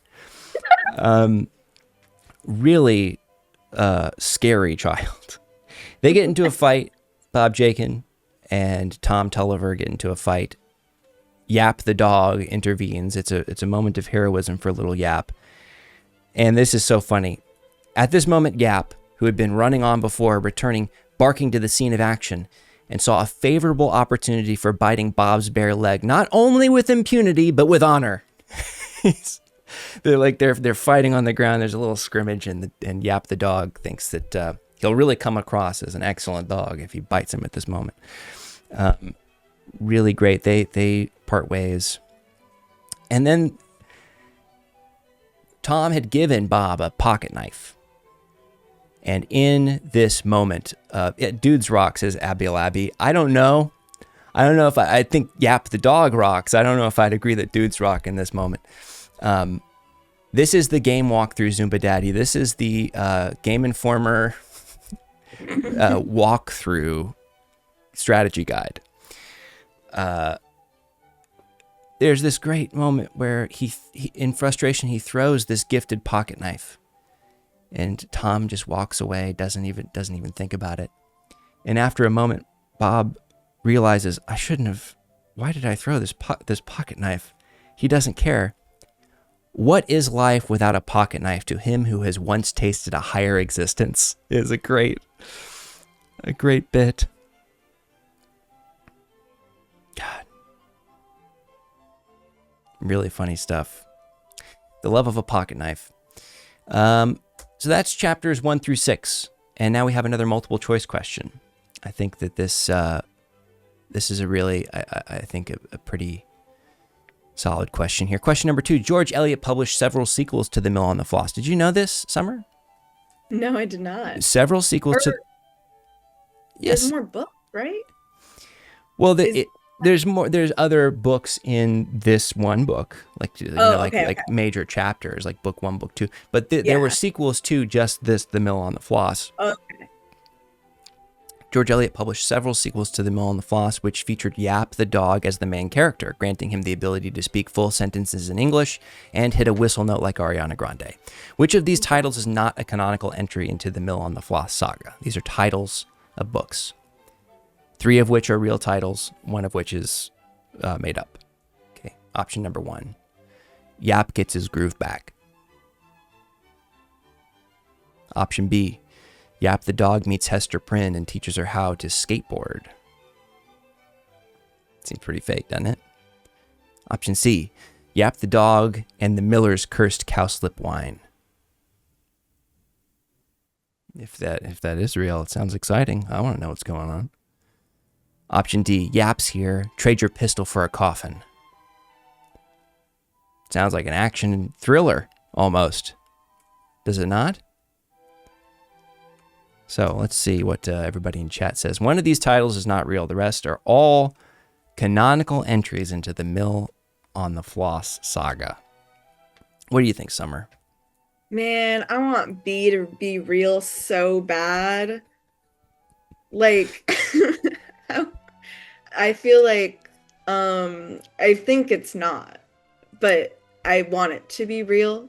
So I'm gonna choose the one that I think I wouldn't want to read, or not want to read, but it's like the least interesting, the least sparking. And so I'm gonna say the cursed cowslip wine. I'm gonna say That's the one that's fake. that's fake, yeah. Okay. Because I believe in skateboarding, Hester Prynne, like she's gotta, that would fix it all, I think. We'll see how everybody else votes. Right now, A is kind of running away with it. Yeah. All right. Looks I like respect that too. everybody voted A. And, oh man, I hate to do this to everybody, but that's now 0 for 2 in the multiple choice questions because the correct answer is Yaps Here, Trade Your Pistol for a Coffin. That is an actual title of a spaghetti western movie that I borrowed. Yap Gets His Groove Back is George Eliot's attempt to build off the success of Saturday Night Fever. Yap, in the theatrical adaptation of this movie, is played by John Travolta. Kind of feels like he needed to maybe at some point move out of that wheelhouse, you know, the disco wheelhouse. Kind of a disappointment, I think, for a lot of people who were watching his career closely. Yap the Dog Meets Hester Prynne and Teaches Her How to Skateboard is one of George Eliot's longest novels. This is 1,100 pages long, and 1,000 pages of that 1,100 pages, 1,100 pages, is dedicated to a detailed description of how to skateboard. Oh. Right? Yeah. Like, that's great. The Yap and Hester Prynne almost feel incidental. It just feels like Eliot, like, and I'm talking granular detail. Like, 200 pages dedicated to kickflips, conceptually. We should have played the Tony Hawk game with her then. That is such a good point. I hadn't even thought about it. Tony Hawk's Pro Skater? Yeah. She would have rocked it. She would have, I mean, in big head mode, playing Tony Hawk's Pro Skater in big head mode with Virginia Woolf. It's the name of my ambient music album. So, The Mill on the Floss. Let's get back into it. Chapters 7 through 11, and we'll kind of glide through this here so we can get to the end of the class on time. I'm trying to see where to put you in the frame, Summer. I know. Here's no, we need you big. Tom Hanks style. The Mill on the Floss, chapters 7 through 11. 7-Eleven? SpawnCon 7-Eleven. Great deal on Celsius right now. I already drank my first one. The second one, 2 Celsius for $4.75. Dollar and pound bargain. Mill on the Floss, chapter 7 through 11. We start chapter 7 with this meeting of Mrs. Glegg and Mrs. Pullet. Also a very funny section of the book. Mrs. Glegg is a hoot. Renders her opinion without any veneer of social nicety. She is very direct with her sisters, very direct with Maggie. They use inheritance as leverage often. There's this discussion about the fact that Mrs. Tulliver shouldn't expect to receive very much money from Mr. Tulliver, that they shouldn't expect a significant financial boon anytime soon. And so someone like Mrs. Glegg can say to the effect, well, you know, I'm not going to help you and your kids if you go about life the way that you're currently going about life. So there's Abby says, oof, Glegg reminded me a little too much of certain family members. Yes. And I think it's interesting because, and this is a tension inherent in the characterization of this character. Simultaneously, Mrs. Glegg scans as your aunt, right? One's aunt. It's a very relatable, like, figure in the family who offers an unsolicited opinion with frequency. And on the one hand, this is played for comedy. She's not necessarily meant to be a likable character. At the same time, this is a novel set in the 1830s, 1840s. For a woman to sit at the dinner table and speak over her husband and speak and kind of be this bold in her estimation of the world around her and to speak so candidly also makes her a fairly strong character. So there's an interesting sort of tension there, I think, and I'm not necessarily prepared to write her off as just a comic character. I think there's something. Someone says girl boss Glegg. Perhaps there's a little bit of girl bossing happening at the table. And we also meet little Lucy, who is Mrs. Pullett's daughter. Immediately, as soon as Lucy shows up on the scene, she is contrasted with Maggie. There's a sequence here, page 69.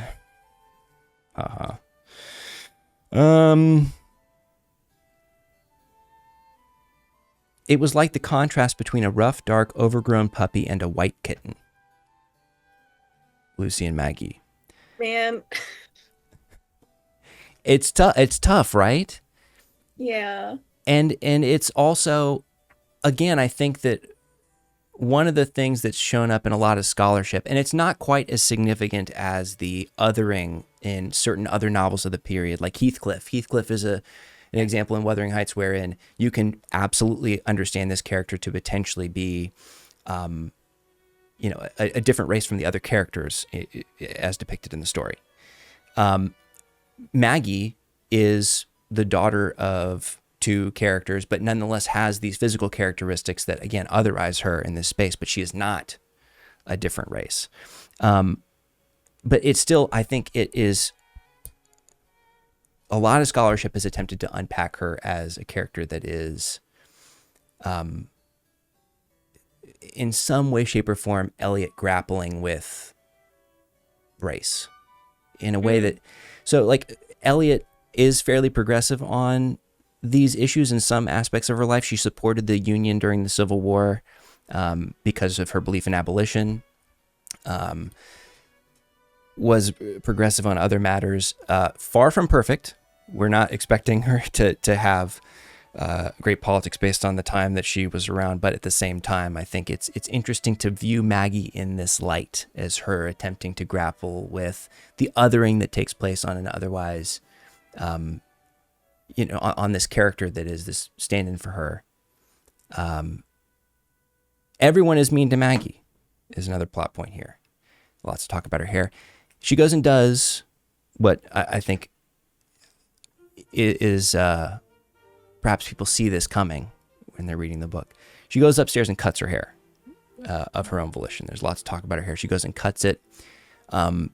Apparently, seemingly doesn't do a very good job, cuts it short. This is the first appearance of Tom Tulliver saying, "Oh, my buttons." He says it 3 or 4 times. We need to bring back "Oh, my buttons" as an exclamatory remark. Do we think, Summer, that we could kickstart the act of saying, "Oh, my buttons"? We can bring it back into the common parlance. Yeah, I think so. I feel like you land it in a few key places. Viral tweet, TikTok. It's in it. It's in the lexicon. OMB? I think here's the thing.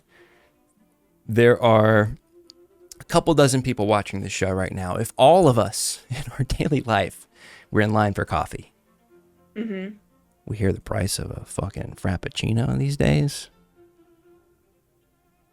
Oh, my buttons. Yeah. Right? Just pepper it in. Pepper it in. Movements start with just a few people believing in something. But she goes and she cuts her hair, causes a stir. She goes back downstairs. People say that she looks funny. Her father is the only person, crucially, who is kind about this. And he says, if the hair was bothering you, you should have cut it off. Good for you. And this really sticks with her. There's many instances throughout the novel of, despite their cruel and candid talk about her, her intelligence relative to Tom's, there's quite a bit of Mr. Tulliver nonetheless favoring Maggie and loving Maggie, wanting desperately to protect Maggie. This is also where Mr. Tulliver reveals to Mrs. Glegg and Mrs. Pullett about their plan to educate Tom. They aren't fans. Mrs. Glegg says, in a very straightforward, confrontational way, that their family's heading to ruin. There's a big fight. Mrs. Glegg storms out. And what follows is kind of the after effects of this confrontation. The question of how to pay for Tom's education comes up. And again, this is where we get into sort of like this is a working class novel, despite them being landowners, there's an extent to which money and precarity, financial precarity, is central to the conflicts of this book. Mrs. Glegg has loaned the Tullivers some money, and there's a fear that she'll call in the money now that they've had this big blow up over dinner. So, again, the general financial anxiety of the mill is discussed. And eventually Mr. Tulliver calls in his own loan. He's loaned a bit of money, and this is where we start to get into some of like the spider webby relations of this small community. He's loaned some money to his brother-in-law, this Mr. Moss. And apparently Mr. Moss is terrible with his money. He's terrible with the farm. He is not to be trusted with this money. And so his sister, right, Mrs. Moss, he goes and pays a visit. They have this conversation, and he starts to think about Maggie in a really beautiful way. Mr. Tulliver is there talking to his sister about how, well, I need to get my loan paid back. She says, well, that'll ruin us. We'll have to start selling furniture and we'll be in a really tight position. I've got these children here. I don't know if we could survive that. And his first thought, he starts thinking of Maggie and Tom in light of this moment. He starts as he's leaving, right? He's getting ready. He leaves. He tells his sister, "I'm gonna collect on this loan. That's that. Sorry about it, but I gotta do it." And as he's leaving, this thought occurs to him, apropos of nothing, but he started to make this connection. He thinks, "Poor little wench. She'll have nobody but Tom, but like when I'm gone." Starts thinking about, well, all she'll have is her brother. And so he doubles back, says, "Don't worry about the money. We'll figure it out. We'll figure out some other way to get the money." And there's this last section here. It had come across his mind that if he were hard upon his sister, it might somehow tend to make Tom hard upon Maggie at some distant day when her father was no longer there to take her part. For simple people like our friend Mr. Tulliver are apt to clothe unimpeachable feelings in erroneous ideas, and this was his confused way of explaining to himself that his love and anxiety for the little wench had given him a new sensibility towards his sister. Like, it's a great way of explaining this dynamic where we start to attribute to chance or to fate an outsized hand when our gut is telling us, our basic human empathy is telling us that this is the right thing to do. I really loved that. I really loved that section. Yeah. I have a question for you, Summer. Do you feel that it is the role of a writer to augment or increase the empathy of their readers? And if it's not their job, do you feel like it is an ancillary benefit of the main task of the writer? And what would that be in your estimation?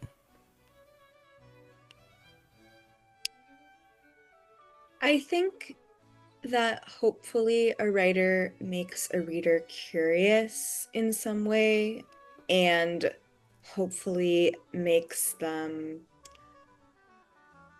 I don't want to say learn something because I don't think writing needs to be didactic in any way, but I do want to leave a work feeling different than I was before, whether it is like a shift perspective or like an affection for an object, like the book itself or a character within it.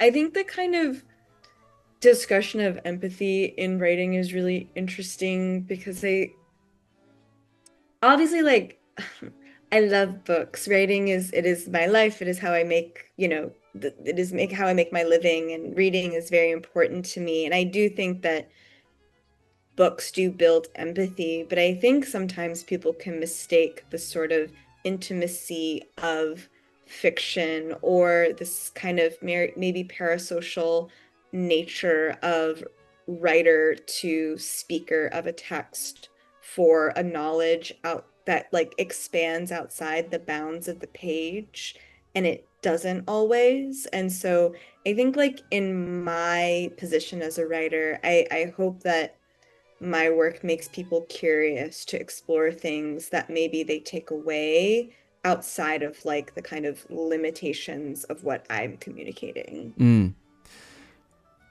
What it sounds like, and correct me if I'm wrong, it's almost like there's an anxiety over giving someone the impression that by means of consuming, for example, someone's deeply felt personal story in the form of fiction or nonfiction, that in so doing you have somehow appraised in a way that feels consumptive someone's deepest sense of self, when really it can stoke a curiosity, but it shouldn't be perceived as you walking away with some like profound insight of a person, because ultimately there's still a gulf in understanding that can never necessarily be transcended, or else you're reading for the purposes of consuming another person. You're like digesting them and appraising them, metastasizing them, when really it's more of just like a temporary stoking of curiosity, right?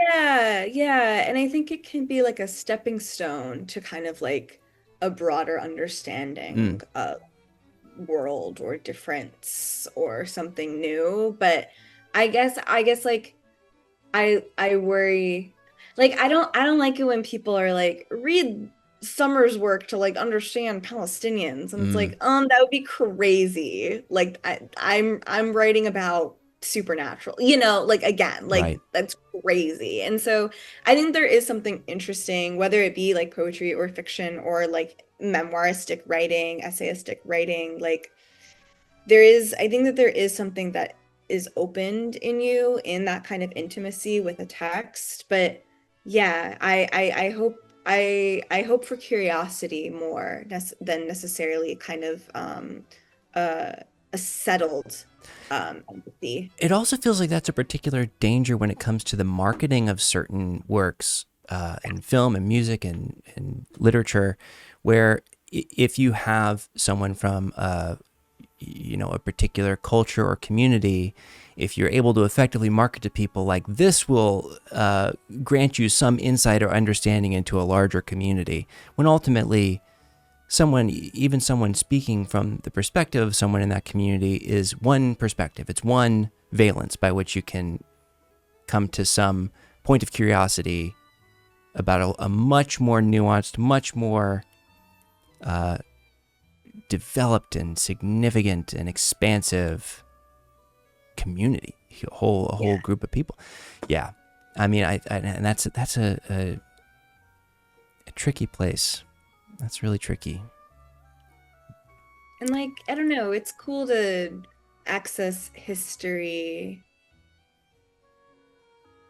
through other things, or like contemporary. I don't know, like I want every book I read to be a bigger kind of like portal to something else. Yeah. Which is a lot to put on something sometimes, but it doesn't always need to be like some big grand plan. Sometimes it can just be like, well, now I listen to Carly Rae Jepsen because of an essay, Right, but it's like it sounds like great fiction opens a door, and sort of points in the direction of further understanding, but doesn't necessarily provide you with a full tour, an expansive tour of a notion or a place. Continuing here with the mill on the floss. This is the timing of this conversation. I think is interesting insofar as we're entering a description of this last chapter that we read, chapter 11, or rather, chapter 11. Maggie acts up at this plated over at Mrs. Pullett's. She sees little Lucy, and we get the first hint that she feels a kind of an envy when it comes to the divided attentions of Tom. We've already seen a little bit of this when she was responding to Bob Jakin. But, sorry, I was just reading a comment.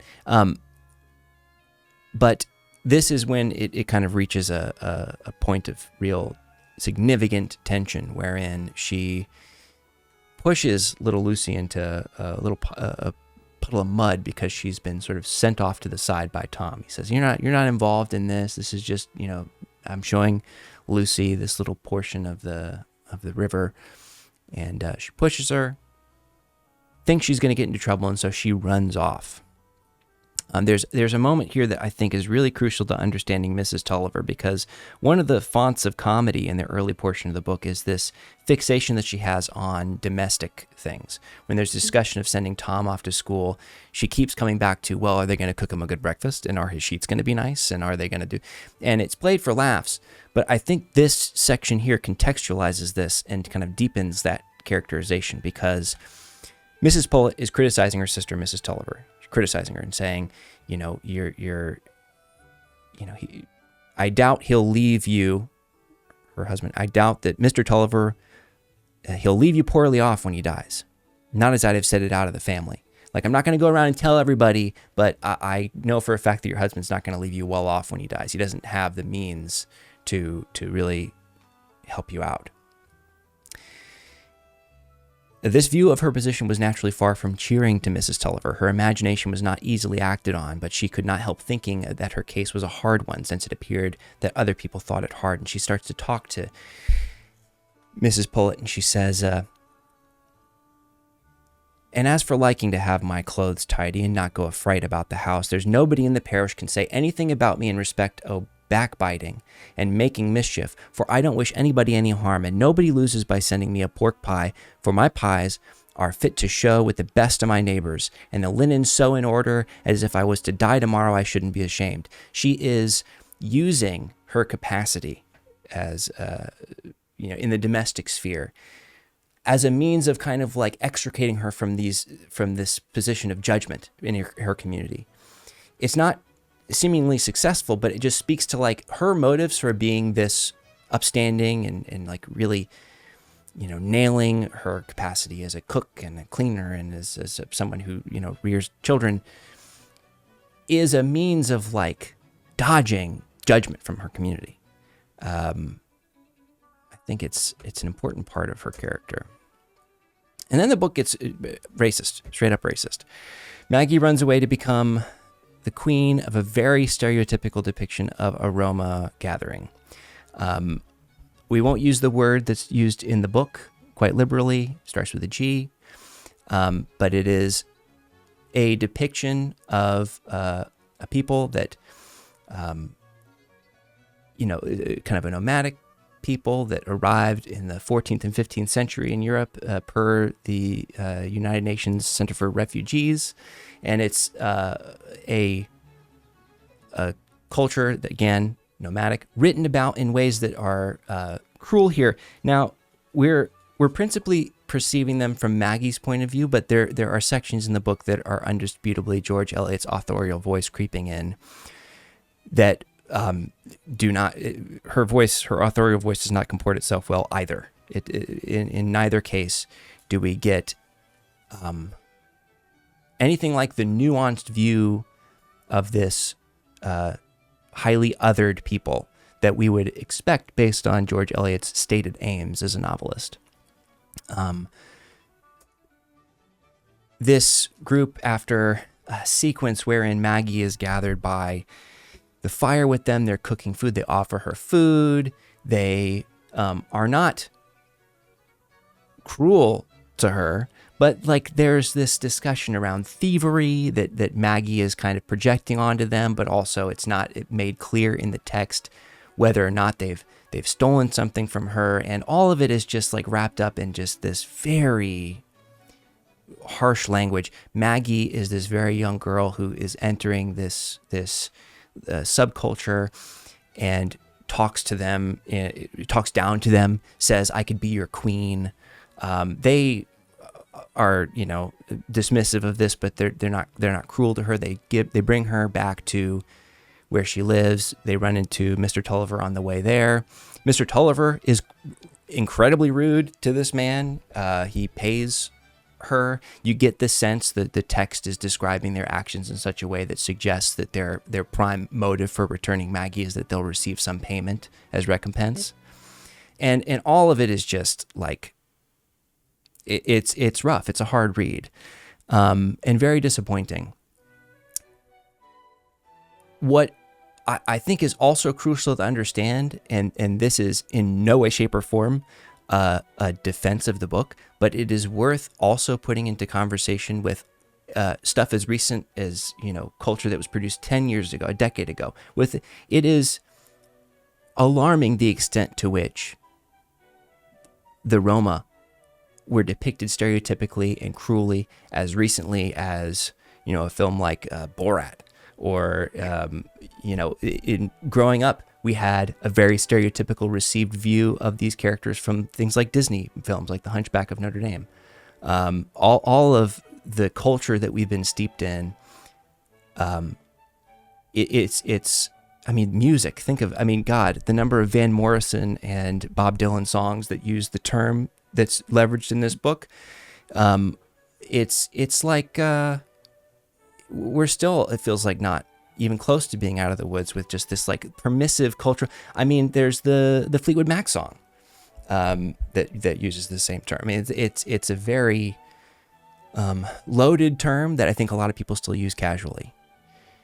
And this in this book is a very visceral, difficult example. But we'd be remiss to not talk about it and point it out. It's so interesting to have a scene, like I haven't gotten to that chapter yet, but I think it's so interesting thinking through like the othering of Maggie in contrast to the othering of a people who are like legitimately rendered as other. Like, do you feel like it contributes to her personal feelings of othering or distance from her family, or does it not?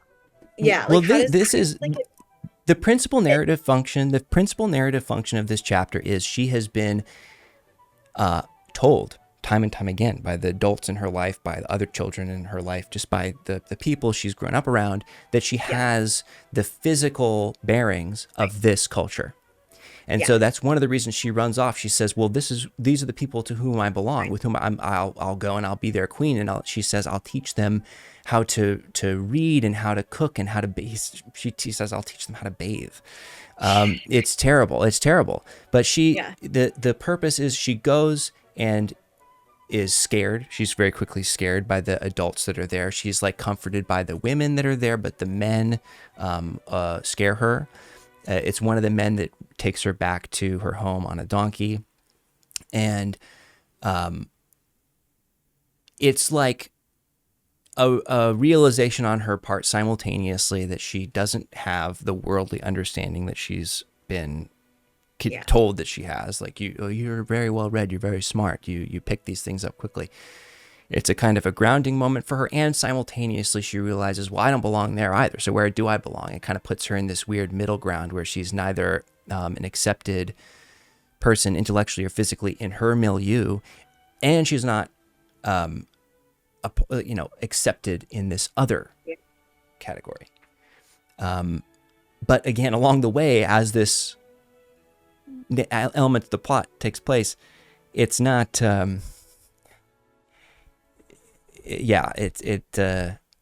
it undercuts, I think, significantly what could be perceived as an attempt to utilize Maggie as a character to deepen the audience's empathy with people who look as she's described. Surreal Chemist says she should have tried the stew. The stew sounded great when it was described in the book. She just sort of refuses to try the stew that's around this section of the book ends with Maggie's father picking her up. And instead of receiving remonstrance from Tom or Mrs. Tulliver about her conduct over at Mrs. Pullett's, she is handled with kid gloves. And it's made clear that this is because Mr. Tulliver has said, don't be mad at her, don't punish her. And again, it's like she there's this deepening understanding on her part that her father is the one person upon whom she can rely to treat her with kindness. Last question of the night, question number 3. Eliot, like so many novelists, is deeply concerned with the past's echoes into the present, the contrails of experience. What past event has had the greatest effect on my present circumstance? This is me talking, Grant. And there is a correct answer. A, the scene from Honey, I Shrunk the Kids where the aunt dies. B, my parents' extremely normal divorce. Can't emphasize enough. Very normal divorce. C, the time I got to attend the taping of a Frasier episode and saw a huge bowl of peanut M&Ms on the craft services table.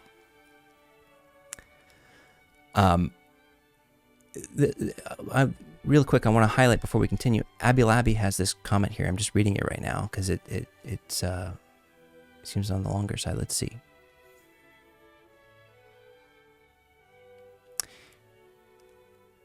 Yeah, I mean, there's definitely, there's an interpretation. Abby Labby, I'll just read your comment here. Maybe I'm reading it more charitably than it deserves, but I think Eliot depicted the Romani folks as just living their lives and Maggie being afraid of the unknown that has been so stigmatized in her society. I don't know. I'm curious to know how other writers of the time have depicted Romani folks. Really great comment. I think that I was trying to get there. I was trying to believe that this was exclusively the provenance of Maggie, this stereotyped depiction of this culture. And there's an element of that, but then there are moments wherein it's described that they've like gone through her pockets. Mm-hmm. And that is, we step away from Maggie's perception of the event and it's like, they're literally, they like rifle through her pockets. Yeah. Like that's the author kind of coming in and now you could view this as her depicting an economically marginalized group of people that have to utilize techniques like that to survive in a world where they are unable to secure gainful employment because they're so stigmatized and marginalized. Sure, but I just like there's too much liberal use of language that is so bound up in, again, this stereotypical perception and depiction of the Romani people. I'm disinclined to go that far in giving Eliot credit. But if one is to give credit to this scene, it's in that sense. If you were to make the case that this is purely Maggie's own very youthful received biases impacting the depiction of these characters, sure, but I don't know. Yeah, stealing her stuff and expecting her dad to give her money, that's ultimately like in the text, and that is undoubtedly racist. And yeah, not great. And then option D here in our multiple choice quiz, the time Jamie and I saw Margot Robbie and she thought I was Joe Alwyn. So which of these events has had the most significant impact on my life to date? If Jamie were watching this, she'd be very loud in the chat about this incident. Well, I was hoping there would be one that involved Jamie, and I was going to pick that one. So I picked D. Interesting. I love Jamie. Jamie's awesome. I've referenced this on the RC James says, I feel like Grant's referenced this before. I've referenced this before on this show. It's almost as if I can't shut up about it because it's a story that brings me a lot of joy. But yeah, we were leaving a screening of Beau Travail at the American Cinematheque here at the Egyptian Theater. And we're walking out, and somebody grabs my arm, and I turn. It's like a packed screening. I turn, and it's Margot Robbie. This is serious. This really happened, Summer. I see the doubt etched across your features. I see the doubtfulness. No, I believe you. Okay, good. I trust you. The game was real. She grabs my arm and I turn and because I hear somebody say Joe, and I turn and it's Margot Robbie, and we both have the exact opposite experience.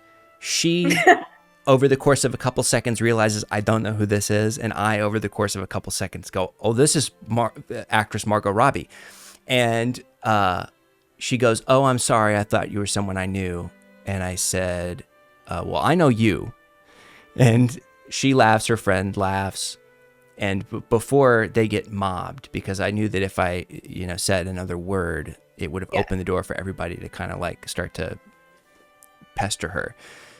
I go, have a good day. And Jamie and I walk away. And thank God Jamie was there, because I do believe that she would have never believed me. I don't think anyone would have believed me unless there was a witness.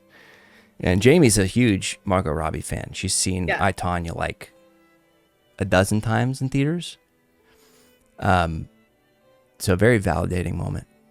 But yeah, we were guessing that she thought I was Joe Alwyn. And the answer is D, and that is also the correct answer, as evidenced by my fucking yapping about it at the end of this otherwise very informative, very thoughtful episode of the show. Everybody is 1 for 3 for the multiple choice section. This is heavy, and I want everybody to go home. We're already over time. Just in the last few seconds of the show, everybody pile in with this response to this question, okay? Do you believe it's possible to reconcile our past and present selves? It's a deep question. What do we think? What do we think, Summer? Before we raid somebody. I think we must. I don't know. Something I'm working on every day is like, how can I make life better for my tomorrow self? And I think that has improved my everyday, even in the most mundane little ways, so much. And so it feels like I'm becoming more forgiving of my past self as well through that, because there is this kind of communication and reaching towards each other from different ends of the time spectrum. Does it feel like the past self and the present self are in sort of direct communion in that way? Yeah, definitely. Yeah, absolutely. Laser Lady writes, you have to work at it and be mindful about it. Tim Head Mike 1 says, sure, let's do it. Bob Pup QT says, I don't know yet, which is a great response. Boots Rain Gear says, sure. Matt Mitchell 45 says, yeah, but I think about myself in the third person a lot and how I can be unreasonable about my expectations and planning for myself. Yeah, I think it's important to be critical of oneself, but also gentle. So with that, everybody, I think, thank you all so much for your thoughtful responses, and thank you all for joining us this evening. Thank you for doing the reading. The updated grades will be posted in the Discord. And we will see you next week. We're going to be talking books 1. So this is the next chunk of reading. We're starting with book 1, chapter 12, continuing the reading from this past week. And we're finishing the reading with book 3, chapter 5. Now that sounds like a lot. You're thinking, I have to read 2 whole friggin' books? I have to finish one book, read a whole nother book, and then the first 5 chapters of a third book? This is actually shorter than the reading from this week. Thanks again so much, Summer, for being here. We'll have the link to all of your work in the Discord. Thank you, Matt Mitchell 45, for posting Summer's Instagram. And again, everybody, The Hungering Years, wherever fine poetry is sold. Summer, did you have anything that you want to plug? Do you have any readings coming up, or?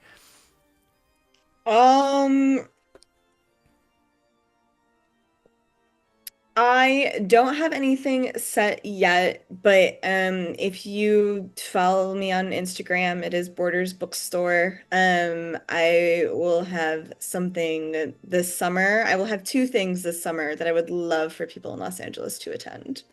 Please do, everybody. Abby Labby says, yes, it was great to be introduced to you, Summer.